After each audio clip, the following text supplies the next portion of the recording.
ਪਹਿਲਾਂ ਪਾਕਿਸਤਾਨ 'ਚ ਅਸੀਂ ਇੰਡੀਪੈਂਡੈਂਟ ਯਾਨੀ ਆਪਣੀ ਵੱਖਰੀਆਂ ਆਰਮੀ ਨੇਵੀ ਤੇ 에ਅਰਫੋਰਸ ਹੁੰਦੇ ਸੀ।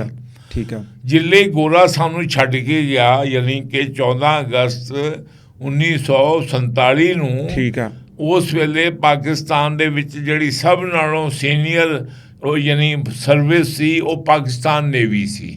ਕਿਉਂ ਸੀ ਕਿ ਗੋਰੇ ਦੇ ਆਪਣੇ ਦੇਸ਼ ਵਿੱਚ ਉਹ ਸਭ ਨਾਲੋਂ ਸੀਨੀਅਰ ਸਰਵਿਸ ਨੇਵੀ ਹੈ, ਕਿਉਂਕਿ ਉਹ ਜਹਾਜ਼ਾਂ ਤੇ ਪਾਣੀ ਤੇ ਸਮੁੰਦਰ ਤੇ ਉਹਦੇ ਜ਼ੋਰ ਤੇ ਉਹਨਾਂ ਨੇ ਦੁਨੀਆ ਤੇ ਕਬਜ਼ਾ ਕੀਤਾ। ਇਸ ਵਾਸਤੇ ਨੇਵੀ ਸਭ ਨਾਲੋਂ ਉਹਨਾਂ ਦੀ ਸੀਨੀਅਰ ਸੀ।